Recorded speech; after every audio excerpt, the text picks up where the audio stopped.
Welcome sa ating channel. May tanggap ako na Bluetooth speaker. Share ko lang, baka makatulong. Yan yung kanyang design. Ito naman yung amplifier, tweeter. Ganon siya kalaki. Yan o. Syntrix yung kanyang brand.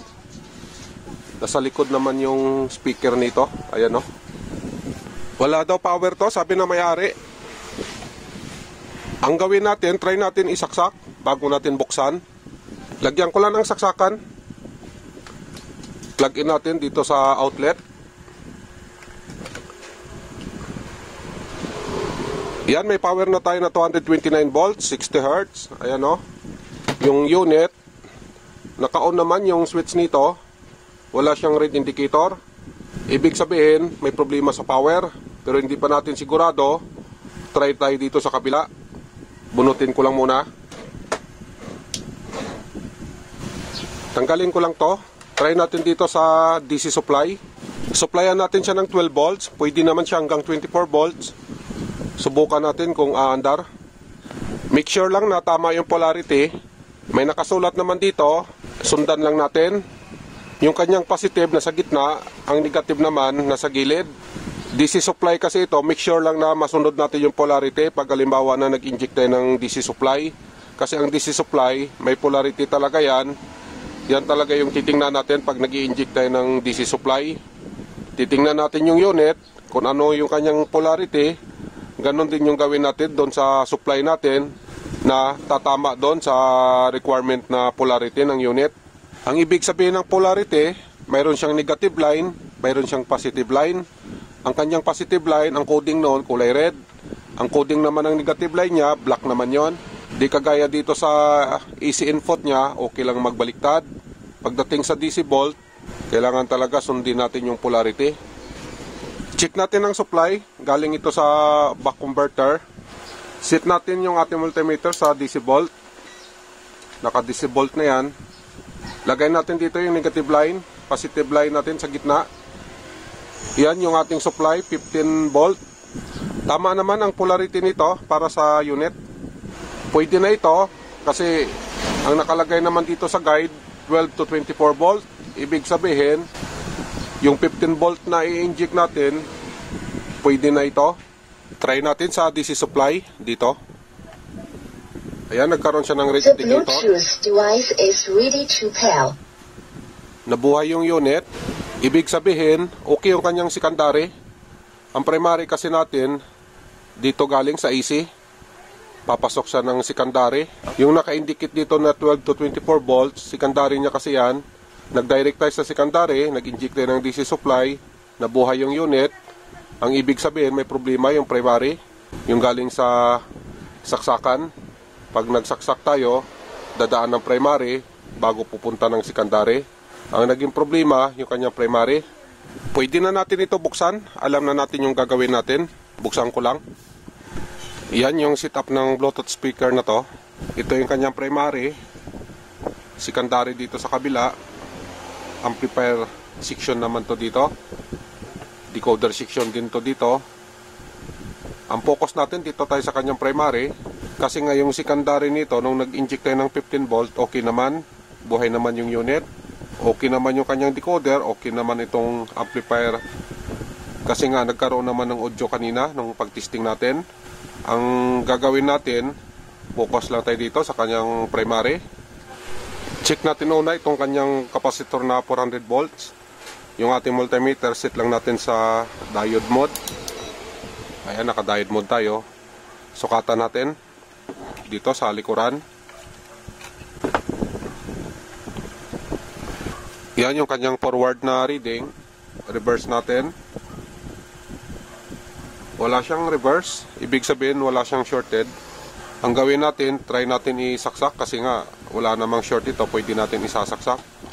Sukatan natin ulit itong sinukat natin kung magkakaroon ng supply dito.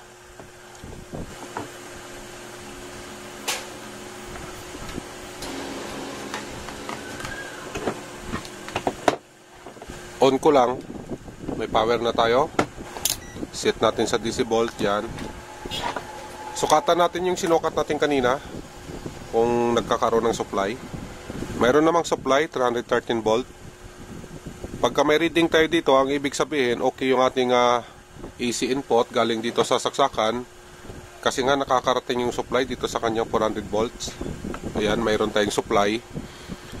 Reading natin yung kanyang secondary dito sa kapasitor na to. 35 volt, 1000 UF. Ayan, no, wala tayong reading. Patayin ko muna. Ayan. Nag-check ako ng resistor, okay naman to. At ganun din yung kanyang optocoupler. Itong snubber circuit niya, okay din naman. May supply naman tayo dito sa kanyang 400 volts na kapasitor. Ang kanyang main supply, okay naman. Ang naging problema nito, itong kanyang 8 pins na regulator. Wala akong pamalit nito. Ang gawin ko dito, palitan na lang natin ng ibang primary. Bypass na lang natin yung primary niya. Maglalagay tayo ng ibang primary para magkaroon ng supply yung ating secondary. Ito na lang yung gamitin natin na primary.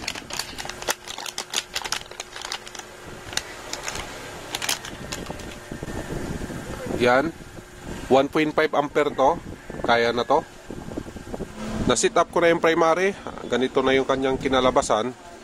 Nakatornilyo naman yan. May sapin sa baba para hindi didikit sa aluminum. Ito yung kanyang primary. Ang ginawa ko dito, dito siya nakatap sa AC input natin. Ito yung line 1. Ito yung line 2. Dito ako nag-connect kasi itong dalawang terminal na ito, switch nya. Ito yon ang switch. Ito yung isang paa ng switch. Tawid dito sa kabila. Kaya dito tayo naglagay ng connection para control siya ng switch. Diretso dito sa ating in-install na primary. Itong secondary natin, dito siya nakalagay sa kapasitor na to. Itong red, dito sa positive side ng main supply ng B+. Yung ating negative naman, dito sa negative side ng kapasitor na to. Itong may marker, ayan o. Yan, yung dito sa likuran, positive side, negative side. Ganun lang ang pagkabit. Yan naman yung inalis ko sa primary niya. Itong 400 volts na kapasitor, optocoupler. Ito naman yung sira, yung 8 pins regulator niya. Inalis ko na din pati chopper. Kasi pwede pa natin ito magamit sa iba. Reserva natin yan. Itong diode naman, galing ito sa B+ niya. Yung diode dito inalis ko kasi nga yung pamalit natin na power supply may diode naman, ayan o. Kaya no need na yon. Yung kapasitor hindi natin inalis, dagdag din kasi yan sa puwersa. May dalawang kapasitor dito, dagdagan pa ng isa na to. Maganda yung storage ng supply niya kasi 3 piraso na kapasitor ang gumagana. Testing natin, plug in ko lang. Power on. On natin yung kanyang switch. Ayan, may indicator light na. Ayan o. Assemble ko muna. Final test tayo. Lagyan natin ng speaker kasi wala pang speaker to. Ayan o, buhay na yung ating in-install na power supply. Kulay green. Indicator, nag-flashing. Gumagana na yung bluetooth nya. Kaya lang hindi natin marinig kasi wala pang speaker to. Ilagay ko lang doon sa balik natin. Dito. Kasi mo yan. Lagay mo muna yan.